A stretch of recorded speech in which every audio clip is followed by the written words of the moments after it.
भाऊ चांदेरे, सतीश भोयर, शशिकांत देशमुख, बाबू पाटील वानखेडे, जयंत घोंगे, दनंताई दरणे, सुनील भेंडे, विशेषतः माझ्या कळंब, बाबुळगाव, राळेगाव, दिग्रस, यवतमाळ या सर्व परिसरातनं प्रवीण भाऊंच्या बरोबर मोठ्या संख्येने राष्ट्रवादीमध्ये प्रवेश केलेले सर्व मान्यवर आणि माझ्या बंधू भगिनींनो, तरुण मित्रांनो, मी सुरुवातीलाच प्रवीण भाऊंना आणि त्यांच्याबरोबर आलेल्या शेकडो कार्यकर्त्यांना राष्ट्रवादी काँग्रेस पक्षामध्ये प्रवेश दिलेला आहे असं जाहीर करतो।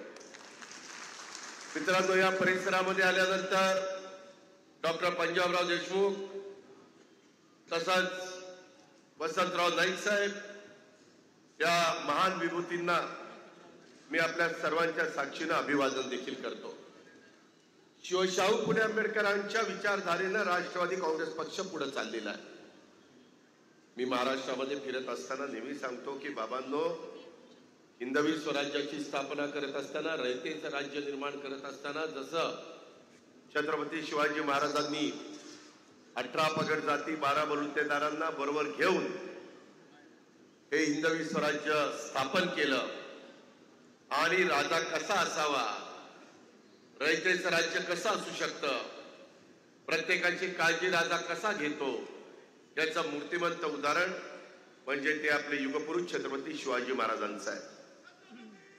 आणि त्यामुळं माझं आपल्याला हेच सांगणं आहे की आम्ही सगळेजण आई व बापाच्या पोटी जन्माला आल्यानंतर काम करत असताना काही विचारधारा घेऊन, काही महत्वाचे लोकांना, महान व्यक्तींना डोळ्यासमोर ठेवून आपल्याला पुढे जायचं असतं आणि त्याच्यातूनच युगपुरुष छत्रपती शिवाजी महाराजांच्या बरोबर छत्रपती शाहू महाराज, डॉक्टर बाबासाहेब आंबेडकर ज्यांनी तुम्हाला मला संविधान दिलं, ज्यांनी आज भारत देश सर्व जाती धर्माच्या पंथांच्या लोकांना एक संघ ठेवण्याचं काम केलं, ज्यांनी तुम्हाला मला चांगल्या प्रकारची घटना दिली, कुठेही कुणावर अन्याय जर झाला तर त्या अन्यायाला न्याय मिळाला ही बाबासाहेबांनी घेतली आणि जगातलं सर्वोत्कृष्ट अशा प्रकारचं संविधान हे बाबासाहेबांनी आपल्याला सगळ्यांना दिलेलं आहे। त्याचबरोबर महात्मा ज्योतिराव फुले, सावित्रीबाई फुले, पुण्यश्लोक अहिल्यादेवी होळकर, त्याचबरोबर राजमाता जिजाऊ, त्याचबरोबर वेगवेगळे मान्यवर, त्याच्यात लोकशाहीर अण्णाभाऊ साठे, मौलाना आझाद अशा महान विभूतींचा सगळ्यांचा उल्लेख करणं हे गरजेचं आहे, कारण नवीन पिढीला याच्यातल्या बऱ्याचशा गोष्टी माहिती नाहीये। मित्रांनो, राजकीय जीवनामध्ये मला देखील काम करत करत जवळपास 35 वर्ष झाली। अनेकदा या यवतमाळ जिल्ह्यानी, शहरांनी राष्ट्रवादी काँग्रेस पक्षाची स्थापना झाल्यानंतर खूप चांगल्या पद्धतीने जिल्हा परिषदेमध्ये किंवा वेगवेगळ्या स्थानिक स्वराज्य संस्थांच्या मध्ये ताकद देण्याचं काम केलं। राजकीय चढउतार येत असतात, त्याच्यातनं कधी खचायचं नसतं, त्याच्यातून मार्ग काढत पुढे जायचं असतं। तसं बघितलं तर मी सहकारातनं पुढे आलेला एक कार्यकर्ता आणि त्याच्यामुळे प्रवीण देशमुख असतील, आमचे सुधीर कोठारी असतील किंवा आमचे वसंतराव असतील, इतर अनेक मान्यवरांची नावं घेता येतील। हे सहकारामध्ये काम करणारे, पणनमध्ये काम करणारी सगळी मंडळी आणि स्वर्गीय यशवंतराव चव्हाण साहेबांनी खऱ्या अर्थाने सहकारी चळवळीला ताकद देण्याचं काम वसंतदादांनी केलं, वसंतराव नाईकांनी केलं आणि त्याच्यामुळे देशामध्ये सगळ्यात चांगली अशा प्रकारची आपली सहकार चळवळ फोपावलेली आहे। काही ठिकाणी त्याला गालबोट लावण्याचा प्रयत्न करतात, तक्रारी येतात, काही संस्था अडचणीत येतात, काही संस्थेचं आर्थिक नियोजन हे चुकीच्या पद्धतीने होतं, पण त्याला काही लोक जबाबदार असतात, सभासद जबाबदार नसतात आणि त्याच्यामुळं अनेकदा सत्ता येते, सत्ता जाते, सत्ता पुढील ताम्रपट घेऊन जन्माला आलेलं नाहीये। परंतु आज महायुतीच्या सरकारमध्ये आम्ही काम करत असताना आज खरं मला खूप अडचणी आल्या, ज्याचा उल्लेख मगाशी प्रवीण भाऊंनी केला. मी सकाळी लवकर निघालेलो होतो, परंतु अचानक चक्रीवादळ आपल्या देशातल्या काही राज्यांच्यावर आलं. त्यामुळं कमी दाबाचा पट्टा तयार झाला. यवतमाळकरांनो, कधी जुनी लोक सांगतात, तुम्हालाही आठवत असेल, महाराष्ट्राच्या आणि देशाच्या इतिहासात मे महिन्यापासून पाऊस सुरू झालेला ऑक्टोबर पर्यंत 6 महिने पाऊस पडत असतानाचं चित्र पाहायला मिळालं नव्हतं. मे महिन्यात तर कधीच पाऊस आपल्याकडे पडत नाही. मृग नक्षत्र 7 तारखेला निघतं, पण ते यावेळेस घडलं. ग्लोबल वॉर्मिंगचं संकट आहे, काही काही ठिकाणी प्रदूषण वाढलंय, वृक्षतोड होतीये. त्याच्यामुळे पुढची पिढी आपल्याला माफ करणार नाही. आपण सगळ्यांनी काळजी घेतली पाहिजे, झाडाचं संवर्धन केलं पाहिजे. जेवढी झाडं नवीन लावता येतील तेवढी लावली पाहिजे. प्रदूषण कमी करण्याच्या करता प्रदूषण मुक्त अशा प्रकारची इंडस्ट्री उभी केली पाहिजे. प्रवीण भाऊंनी मगाशी बोलत असताना काही भूमिका माझ्या यवतमाळ जिल्ह्याच्या करता, माझ्या कळंब करता, बाबुळगाव करता, राळेगाव करता, दिग्रस करता, या सगळ्यांच्या तालुक्याकरता मांडली. हे आज इथं येत असताना विमानाने वैमानिकांनी सांगितलं की व्हिजिबिलिटी नाही, आपण जाऊ शकत नाही. मी अमरावतीला येणार होतो, कारण यवतमाळचं विमानतळ काहीतरी काम तिथं सुरू आहे. यवतमाळवरून इकडे यायला हेलिकॉप्टर केलं होतं, परंतु हेलिकॉप्टर पण उडू शकलं नाही, कारण ढग खाली होते. पण मी ठरवलं गाडीनं जायचं. मला जरा आज घाई आहे, परंतु मी यायचं ठरवलं होतं की अनेकदा आम्ही तारखा ठरवल्या, पण काही ना काही महत्वाच्या काही बाबी घडल्या किंवा महत्वाचे लोक येणार होते, देशाचे पंतप्रधान येणार होते, त्यामुळं मला तो कार्यक्रम पुढे ढकलावा लागला. मित्रांनो, आज तुमची गैरसोय झाली त्याबद्दल मी दिलगिरी व्यक्त करतो. एवढा मोठा मंडप आणि सगळं तुमचं व्यवस्थितपणे स्वागत करत असताना काल पाऊस मोठ्या प्रमाणावर झाला. आत्ताच मला इंद्रनील नाईक, वसंतराव, प्रवीण भाऊ सांगत होते की दादा, नाना भाऊ सांगत होते की फार मोठ्या प्रमाणावर इथं पाणी होतं. आत्ताही तिथं मला पाणी दिसतंय. शेवटी निसर्ग जर कोपरा तर काय होऊ शकतं. मी आल्या आज इथं मीटिंग पण घेणार होतो. मी जिल्हाधिकारी, मुख्य कार्यकारी अधिकारी, मंत्रीगण, लोकप्रतिनिधी, बाकीचे सगळे महत्वाचे अधिकारी यांची बैठक लावलेली होती. कशा करता? राज्यामध्ये मधल्या काळामध्ये माझ्या बळीराजाचं, शेतकऱ्याचं अतोनात नुकसान झालं. कापूस असेल, सोयाबीन असेल, कांदा असेल, फळबागा असतील, अक्षरशः आता बाजरी असेल, काही ठिकाणी भात निघालेला आहे, भात असा काढलाय, रानात पडलाय आणि पावसाने भिजलाय. आपल्या इथं पण गोंदिया, भंडारा, चंद्रपूर, गडचिरोलीच्या भागामध्ये भात होतो. बागा अडचणीमध्ये आल्या, खूप मोठं नुकसान झालंय. कधी नव्हे ते शेतकरी बांधवांनो, आपण जवळपास 32,000 कोटी रुपयाचं पॅकेज दिलंय. मी आज जिल्हाधिकाऱ्यांना, मला थोडासा वेळ होता, म्हणलं मीटिंग घेता येत नसली तरी तुम्ही पंचनामे आम्हाला पाठवले, त्या पंचनाम्याप्रमाणे पैसे आलेत का, माझ्या शेतकऱ्याला पैसे मिळालेत का? त्यांनी म्हणलं की 60% मिळालेले आहेत. म्हणलं राहिलेले 40% ताबडतोब द्या. आम्ही निधीची कमतरता भासू देणार नाही. माझ्या बळीराजा करता, माझ्या शेतकऱ्याच्या करता, बाकीच्या कामाच्या संदर्भामध्ये एक वेळ आम्ही थोडासा मार्ग काढू, परंतु शेतकरी पाहिलं तर शेतकरी जगला तर राज्य जगेल. शेतकरी उभा राहिला तर राज्य पुढे जाईल. कारण तुम्ही जसा शेतकरी आहे तसा मी देखील शेतकरी आहे, आणि त्याच्यावर शेतकऱ्यांची काय समस्या आहे, काय अडचणी आहे, म्हणूनच आम्ही यंदा शेतकऱ्यांना 3 हॉर्सपॉवर, 5 हॉर्सपॉवर, 7.5 हॉर्सपॉवरचं लाईट बिल माफ करून टाकलं. शेतकरी मित्रांनो, बळीराजा, मला तुम्हाला सांगायचं, 22,000 कोटी रुपये तुमचं सगळ्यांचे बिल आम्ही राज्य सरकारच्या तर्फे महावितरण कंपनीला भरतो. माफ तुम्हाला केलेलं असलं तर पैसे आम्हाला भरावे लागतात. लाडक्या बहिणींच्या करता 45,000 कोटी रुपये वर्षाला आम्ही लाडक्या बहिणींना देतोय. त्याच्यामध्ये दिव्यांगांच्या करता प्रत्येकी 2,500 रुपये वाढव आता रक्कम देतोय. श्रावणबाळ योजना, संजय गांधी निराधार योजना, माझ्या शेतकऱ्यांच्या करता आणलेली योजना, वयोश्री योजना, वृद्धांच्या करता आणलेली योजना, अशा अनेक प्रकारच्या योजना आहेत. आणि या सगळ्या कामाला बाबांनो निधी लागतो. शेवटी पगार पण झाले पाहिजेत, लोकांचेही प्रश्न सुटले पाहिजेत. आजच मला मगाशी प्रवीण देशमुखांच्या घरी काही 2 लहान मुली भेटल्या आणि त्यांनी म्हणले की दादा काही निराधार मुलांच्या करता इथं काही सोय नाहीये, त्याकरता मार्ग काढा. मी ते निवेदन घेतलेलं आहे. आज अनेक कार्यकर्त्यांनी मला निवेदन दिलेली आहेत. माझ्या वाशिम जिल्ह्यातली दिली, यवतमाळ जिल्ह्यातली दिली, अकोला जिल्ह्यातली दिली. मी राज्याचा अर्थमंत्री म्हणून, उपमुख्यमंत्री म्हणून मी आज इथून पुढं मला गवई साहेबांचा कार्यक्रम आहे.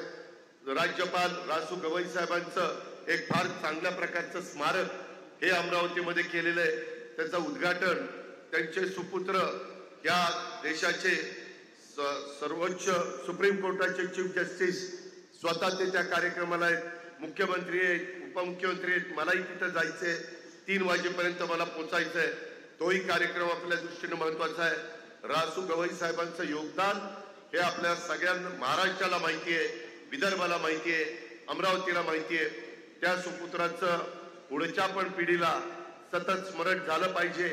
त्यांचा आदर्श त्यांच्या डोळ्यासमोर राहिला पाहिजे. म्हणून ते भव्य दिव्य अशा प्रकारचं स्मारक आपण त्यांच्या नावाने अमरावतीमध्ये केलेलं आहे. आणि ह्या सगळ्या गोष्टी करत असताना आज प्रवीण भाऊ देशमुखांनी त्यांना चांगल्या पद्धतीनं पक्षाचा संघटनात्मक अनुभव आहे. त्यांनी वेगवेगळ्या ठिकाणी महत्वाची पदं, मग मुंबई कृषी उत्पन्न बाजार समिती असेल, महाराष्ट्र राज्य पणन महासंघ असेल किंवा कृषी उत्पन्न बाजार समिती कळमचे सभापती म्हणून असेल, असे अनेक जिल्हा परिषदेचे अध्यक्ष म्हणून काम असेल किंवा वेगवेगळ्या जिल्हा नियोजन समितीचं सदस्य म्हणून काम असेल, अशा पंचायत समितीचं, खरेदी विक्री संघाचं खूप काही अनुभव आणि तसंच सामाजिक आणि क्रीडा शैक्षणिक क्षेत्रामध्ये देखील चांगल्या पद्धतीचं काम हे आमच्या प्रवीण भाऊंचं चाललेलं आहे. त्यांना टीम चांगली आहे. सगळ्या जाती धर्माच्या लोकांना बरोबर घेऊन जाण्याचं नेहमीच प्रयत्न प्रवीण भाऊंनी त्या बाबतीमध्ये केलेला आहे. त्याच्यावर अशा प्रकारचा एक सहकारी ज्याचे विचार माझे त्यांचे जुळतात आपल्या बरोबर असला पाहिजे, याच विचाराने आम्ही सगळ्यांनी त्यांच्या बरोबर चर्चा केली. आणि त्यांनी अरुण राऊतांनी, दिनेश गोगरकरांनी, चंद्रशेखर वानखेडेंनी, आनंदभाऊ जगताप, चंदूभाऊ चांदेरे, सतीश भोयर, शशिकांत देशमुख, बापू पाटील वानखेडे, जयंत धोंगे, नंदिनीताई डरणे, सुनील भेंडे आणि हजारो कार्यकर्त्यांनी आज जो काही पक्षामध्ये प्रवेश केला त्या गोष्टीचं समाधान आहे. पण नुसतं तेवढ्यावर थांबून आपल्याला चालणार नाही. त्यांनी बोलत असताना इथल्या यवतमाळ शहराच्या करता जी काही अमृत पाणी पुरवठा योजना केली होती त्याचा उल्लेख केला. मित्रांनो, मी विचार करतो आम्ही कामं करताना फार दर्जेदार कामं करतो. तुम्ही कधी माझ्या भागामध्ये, पुण्यामध्ये, पिंपरी चिंचवडमध्ये, बारामतीमध्ये येऊन बघा. अजिबात मी वेडीवाकडी कामं होऊन देत नाही. तुम्ही कधी टीव्हीवर बघत असाल, अजित पवार 6 वाजताच साईटवर गेला, कामाची पाहणी करायला गेला, इमारतीची कामं चालली होती पाहायला गेला. मला शेवटी ह्या जनतेचा पैसा, काही कुणाच्या बापाच्या घरचा पैसा नाहीये. जनतेच्या पैशाचा पै नीट वापर झाला पाहिजे. आता प्रवीण भाऊंना तुमच्या देखत काय सांगितलं, एवढी मोठी योजना बेंबळा प्रकल्पाच्या वरनं केली, 100% योजना झाली असती, कायमचं पाणी तुम्हाला मिळालं असतं. कुठलंही शहर जर वाढायचं म्हटलं तर त्या शहराला पाणी, लाईट, रस्ते आणि ज्या नागरी सुविधा, स्वच्छता आणि बाकीच्या ह्याची गरज असते. गोरगरिबाला पण चांगल्या प्रकारची घरं ही तिथं मिळाली पाहिजे. समाजातल्या सर्व घटकाच्या करता त्या शहराने विचार केला पाहिजे, तर ती शहरं वाढतात. आज एवढं बेंबळा प्रकल्पात पाणी आहे, परंतु ही योजना अडचणीत झाली, आता ती फेल झाली. अरे जनतेचा पैसा वाया गेला ना. फेल करायला कोण आलं होतं? दुसरीकडनं कुणी आलं होतं? स्थानिक लोकांना लक्ष द्यायला नको? कॉन्ट्रॅक्टर चांगलं काम करतो का नाही, त्याच्या संदर्भात कुठल्या अडचणी आहेत का, क्वालिटीचं काम होतंय का, कामाचा दर्जा चांगला आहे ना, या गोष्टी बघायला पाहिजेत. ज्यांनी त्यांनी बघायच्या असतात. काही यंत्रणा आहे, पण तुमचंही काम आहे. तुम्ही पण जबाबदार नागरिक आहात. तुम्ही यवतमाळकर आहात. उद्या योजना आता आली, नुकसान कुणाचं झालं? तुमचं झालं. उद्या सरकार काय म्हणणार, आम्ही एकदा खर्च केला होता, तुम्ही दुर्लक्ष केलं, आम्हाला परत मदत करावी लागेल. मी गेल्यानंतर त्याच्या संदर्भातली माहिती घेईल आणि का फेल झाली आणि ती पुन्हा सुरू करण्याच्या करता काय करावं लागेल. कारण आता खूप मोठं तंत्रज्ञान पुढे गेलेलं आहे. AI, आर्टिफिशियल इंटेलिजन्स, कृत्रिम बुद्धिमत्ता मित्रांनो सगळ्या क्षेत्रामध्ये आलंय. तुम्हाला आश्चर्य वाटेल, मी आता आमच्या भागामध्ये राबवतोय, राज्याकरता राबवतोय. ऊसाकरता, कुठल्याही पिकाकरता, फळबागा करता ते राबवता येतं. 40 ते 50% पाण्याची बचत होते, 40 ते 50% खताची बचत होते. ते मशीन तुम्हाला सांगतं तुमच्या मोबाईलवर की पाणी कधी दिलं पाहिजे. पाण्याला गरज असेल तरच ते पाणी द्यायला सांगतं. पिकाला पाण्याची गरज असेल तर, कुठल्या खताची गरज आहे, कुठं कुठला रोग आलेला आहे, ज्या भागात रोग आलेला आहे ते दाखवतं स्क्रीनवर. तेवढ्याच भागात फवारणी करायची. सगळं काही 4-10 एकर मारत बसायचं नाही. अशा पद्धतीनं खर्च वाचतो.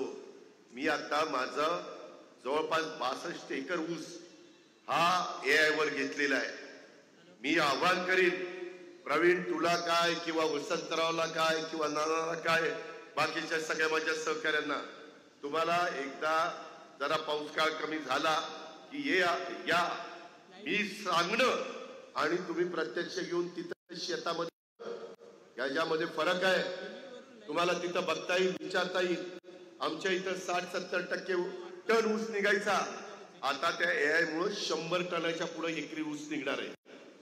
पुढे पैसे आमचे वाढणार आहेत, तो शेतकरी सुखी होणार आहे. परंतु एका भागातला शेतकरी सुखी करून चालणार नाही. चांद्यापासून बांद्यापर्यंत शेतकऱ्याला मदत झाली पाहिजे. म्हणून यंदाच्या वर्षी बजेटमध्ये 500 कोटी तो कृत्रिम बुद्धिमत्तेच्या करता केलेली आहे. जग फार पुढे चाललंय, आपण त्याचा विचार केला पाहिजे. काही जुन्या चांगल्या गोष्टी आहेत त्या आपल्याला टिकवायलाच पाहिजे. पण नवीन जे आव्हान आहे, आता मला तुम्हाला सांगा, 36 जिल्ह्यामध्ये आपण 36 CIIT हे करतोय. तिकडं मी बीडला काम सुरू केलंय, पुण्यामध्ये काम सुरू केलं, रत्नागिरीला काम सुरू केलंय, ठाण्यात केलंय, संभाजीनगरला केलंय, अनेक ठिकाणी केलेलं आहे. तशा पद्धतीनं तुम्ही सगळ्यांनी पाठपुरावा करा. आणि लिखले ते घ्या.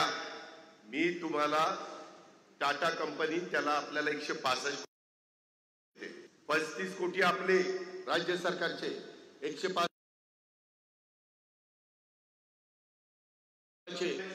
मला आल्यापासून लोक म्हणतात की दादा इंडस्ट्री आली पाहिजे, समृद्धी महामार्ग झाला, त्याच्या संदर्भामध्ये आता आमचा शेतीमाल लवकरात लवकर मुंबईला, नागपूरला पाठवण्याच्या करता आम्हाला मदत झाली पाहिजे. त्याच्याकरता काही कोल्ड स्टोरेज झाले पाहिजे, त्याच्याकरता काही प्री कुलिंग युनिट सुरू केली पाहिजे. जरूर त्या पद्धतीच्या योजना आहेत. परंतु तशा पद्धतीनं आपण दर्जेदार पिकं आणि फळं ही पण आपण काढली पाहिजे. आणि त्याच्यातून सगळ्यांना सांगेल की CIIT मध्ये 200 कोटीचा प्रकल्प आपण उभा करू. वर्षाला 7,000 मुलं मुली तिथनं शिक्षण घेतील. ते शिक्षण घेतल्यानंतर त्या मुलाला मुलीला कुठं ना कुठं स्वतःच्या पायावर उभं राहता येतं. आणि तशा पद्धतीनं गडचिरोलीला पण फार चांगलं काम चाललंय. तुम्हाला माहिती घ्यायची असेल तर गडचिरोलीला पण तुम्ही घ्या. आपण सगळीकडे करतोय. आपल्या इथं काही पाठपुरावा करायला काही जण कमी पडतात. म्हणून मी तुम्हाला सांगतो, इंद्रनील तू पण लक्ष घाल. त्याच्यामध्ये कुठं काय अडचण असेल तर सांग. तसा निर्णय कॅबिनेटने घेतलेला आहे. इथं जागा बघावी लागेल. 35 कोटी कशा द्यायचे, कुठनं द्यायचे ते मी माझं मी बघेन. परंतु 165 कोटी टाटा कंपनी देते. त्याच्यातनं माझ्या मुलांना मुलींना रोजगार मिळणार आहे. आज तरुणींची खूप मोठी ताकद आज आपल्या भारतामध्ये आहे, महाराष्ट्रात आहे, माझ्या विदर्भात आहे. त्यांना योग्य रस्ता दाखवला पाहिजे. साधू संतांच्या विचारांनी त्यांना पुढे नेलं पाहिजे. वारकरी संप्रदायाच्या विचारांनी त्यांना पुढे नेलं पाहिजे. ते कुठेही भरकटता कामा नये, त्यांना चुकीच्या सवयी लागता कामा नये, ते त्याच्यामध्ये अडचणी देता कामा नये. या पद्धतीनं आपण करू. मगाशी बोलत असताना शेतकऱ्यांना मदत करण्याच्या बद्दलचा उल्लेख प्रवीण भाऊंनी केला. आम्ही शेतकऱ्यांच्या करता मदत करतोय. मी आताच कलेक्टरला सांगितलं, त्यांनी 3-4 अडचणी सांगितल्या. म्हणलं ताबडतोब नोट तयार करा, मला पाठवा. सोमवारी मी त्याच्यातनं मार्ग काढून देतो. तुम्ही काळजी करू नका. शेतकरी ही तुमची माझी जात आहे, दुसरी जात आपल्याला माहिती नाही. आपल्याला एकच जात शेतकरी, बाकीचं काही नाही. आणि त्या पद्धतीनं आम्ही तुम्हाला सांगितलेलं आहे, परवा 11,000 कोटी रुपये कॅबिनेटला मंजूर केलेले आहेत. आपण काळजी करू नका.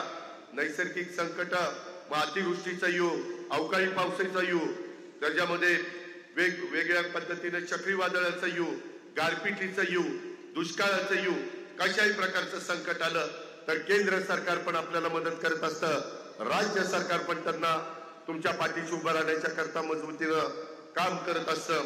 आणि ह्या पद्धतीनं आम्ही काम करतोय. पानंद रस्त्याच्या बद्दल आमच्या प्रवीणनं उल्लेख केला. खरं तर यंदा पानंद रस्त्याच्या बद्दल खूप चांगला कार्यक्रम आम्ही हातामध्ये घेतलेला आहे.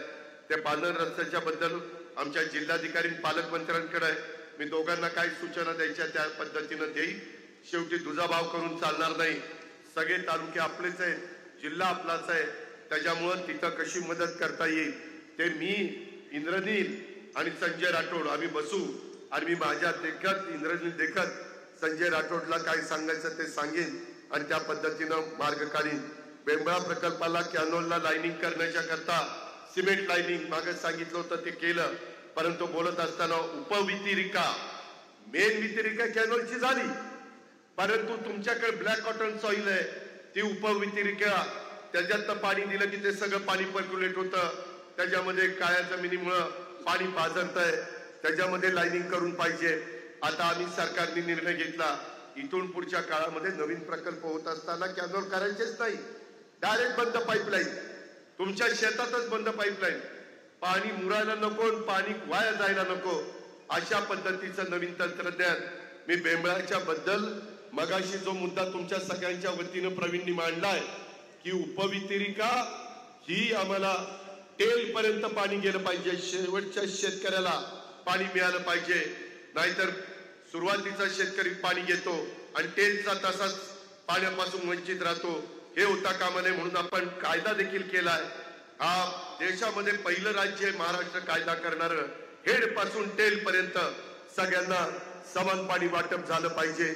आणि म्हणून त्याच्यात पण लाईनिंग करणं सोयीचं आहे का पाईपलाईन करणं सोयीचं आहे ते मी जरा तपासून घेतो आणि त्याच्यातनं त्या पद्धतीनं मार्ग काढतो.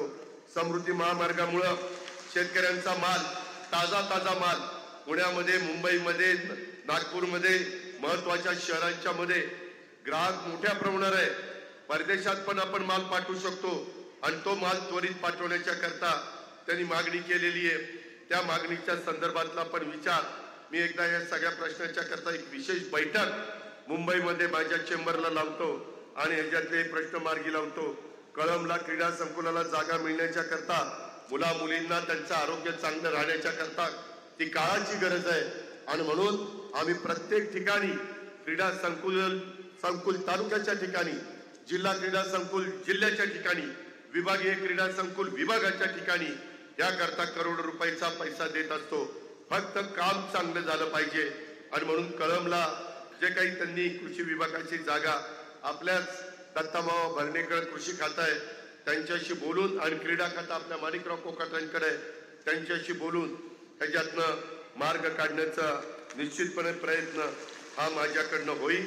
त्याचबरोबर बोलत असताना जसं कळंबला क्रीडा संकुल, त्याचबरोबर बेंबळा प्रकल्पाच्या मुख्य कालव्याचं सिमेंट लाईनिंग करणं आणि कालवे उपकालवे पाटसाऱ्या मधील तांत्रिक दोष दूर करणं, तसंच वृद्ध कलावंतांचं मानधन याच्यामध्ये लक्षांश तुमच्याकडे कमी आहे वाटतं. त्याच्याबद्दलची माहिती घेतो कारण जिल्हाधिकारी ही गोष्ट सगळे बघतात. ज्या कलावंत एकदा त्याची कला सादर करत असताना प्रत्येकाचा काळ असतो. उमेदीच्या काळाच्या नंतर वयस्कर काळामध्ये त्याला उपजीविकेचं साधन नसतं, पण त्यांनी कला जिवंत ठेवलेली असते आणि म्हणून त्यांनाही जोपासलं पाहिजे, त्यांनाही मदत झाली पाहिजे. म्हणून वृद्ध कलावंतांची जी योजना आहे त्याच्यामध्ये काहीतरी इथं गेले 3 वर्षापासून कलावंतांचा एकही अर्ज मंजूर करण्यात आलेला नाहीये.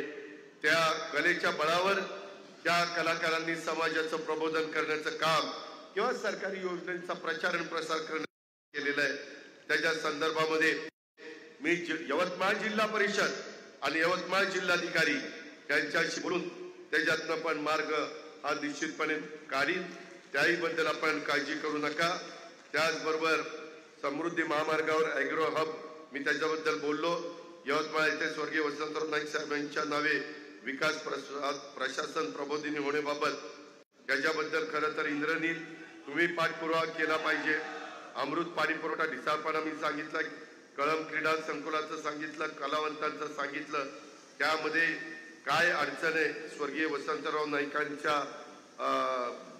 विकास प्रशासन प्रबोधिनीबद्दल ते मला एकदा सांगा. आमचं 8 डिसेंबरला अधिवेशन आहे. ते नागपूरला आता स्थानिक स्वराज्य संस्थांच्या निवडणुका आलेल्या आहेत. माझी हात जोडून विनंती आहे, 9 वर्ष स्थानिक स्वराज्य संस्थांच्या निवडणुका झाल्या नाही. बरेच कार्यकर्ते ह्याच्यातनं तयार होतात. सत्तेचं विकेंद्रीकरण करण्याच्या करता ह्या स्थानिक स्वराज्य संस्था काढलेल्या आहेत. त्याच्यातूनच उद्याचा आमदार, उद्याचा खासदार, उद्याचा मंत्री, उद्याचा मुख्यमंत्री हा तयार होत असतो. त्याच्यामुळं यामध्ये देखील आता आपल्याला या जिल्ह्यामध्ये जुन्या नव्यांचा वाद न घालता अतिशय चांगल्या पद्धतीनं ज्यांचं इलेक्टिव्ह मेरिट आहे त्यांचा विचार करून त्याच्यात काही नवे चेहरे, काही आमच्या तरुण महिला भगिनी, आमच्या तरुणी लाडक्या बहिणी, आमचे तरुण, आमचे अनुभवी असांचा मिलाप करण्याचं काम यवतमाळ शहरामध्ये देखील आता मला त्याच्या संदर्भामध्ये सांगण्यात आलं किंवा दादा आम्ही त्याच्यामध्ये बारकाईनं लक्ष घालतोय. आणि ते लक्ष घालत असताना मला त्याच्या संदर्भात लाला राऊतांनी सांगितलं की बरेच जण राष्ट्रवादीत आलेले पण आहेत. आपण शेवटी सगळ्यांना घेऊन चाललोय. आपण कधी एकमेकाचा अनादर करत नाही, ही गोष्ट लक्षात ठेवा. आणि त्या पद्धतीनं आपल्याला पुढे जायचंय. आणि म्हणून ह्या निवडणुका आपल्या उद्याच्या भवितव्याच्या दृष्टिकोनातनं फार महत्वाच्या आहेत.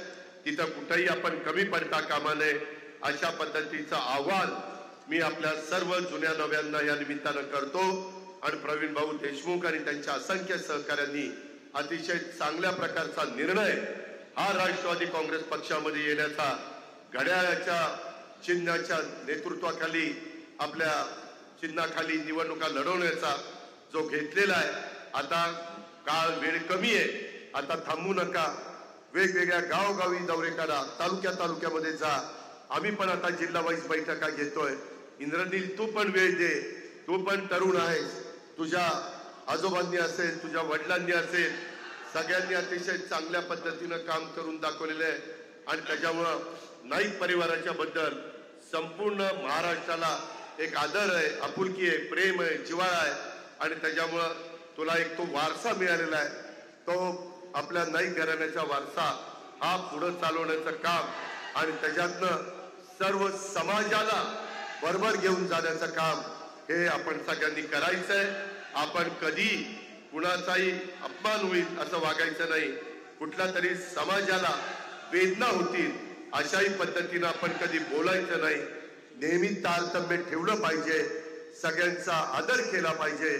आपल्याला बाप दादांनी जी शिकवण दिलेली आहे, आपली मराठी संस्कृती, आपली मराठी परंपरा, सुसंस्कृतपणा राजकारणामध्ये असला पाहिजे. अलीकडच्या काळामध्ये फार वेगवेगळ्या प्रकारचे शब्द वापरले जातात. कायदा सुव्यवस्था चांगली राहण्याच्या करता पोलीस खात्याला पण पूर्णपणे सहकार्य केलं गेलं पाहिजे. पोलीस खात्याने पण दुजाभाव न करता सर्वांना सारख्या पद्धतीनं न्याय देण्याची भूमिका ही त्या बाबतीमध्ये घेतली पाहिजे. सत्ता येत असते, सत्ता जात असते, त्याच्यामुळं चढ उतार सगळ्यांच्याच आयुष्यात येतात. त्याच्यातून चुका मात्र होता कामा नये अशा प्रकारचं आवाहन करतो. आज मोठ्या संख्येने पावसाची परिस्थिती असताना देखील प्रचंड संख्येने आपण इथं उपस्थित राहिला त्याबद्दल आपलं मनापासून स्वागत करतो. आणि पक्षामध्ये आपण प्रवेश केल्याबद्दल तुमचाही आमच्याकडनं मान सन्मान ठेवला जाईल. कुठेही तुम्हाला कधी मनात असं येणार नाही आम्ही आगीतनं उठून फुफुट्यात पडलो अशी वेळ आम्ही कुणी प्रवीण आणि प्रवीणच्या बरोबर आलेल्या सर्व सहकार्यांना मी सांगू इच्छितो की आपण मिळून मिसळून हे यवतमाळ जिल्हा राष्ट्रवादी काँग्रेसमय करण्याच्या करता जीवाचं रान करू अशा प्रकारचं आवाहन करतो. काही ठिकाणी मला जाता आलं नाही, पुढच्या वेळेस थोडंसं आज काही गडबड झाली, पुढच्या वेळेस जरा वेळ काढून येईल, त्यावेळेस इतरांच्याकडनं पण जाण्याचा माझा प्रयत्न राहील. शेवटी आपण एक परिवार आहोत. परिवाराच्या निमित्तानं आपण एकमेकाला समजून उमजून घेतलं पाहिजे. एकमेकाच्या बद्दल अनादराची भावना किंवा एकमेकाच्या बद्दल काहीतरी हलक्या कानाने काहीतरी ऐकायचं आणि काहीतरी वेडवाकडं करायचं असं करू नका.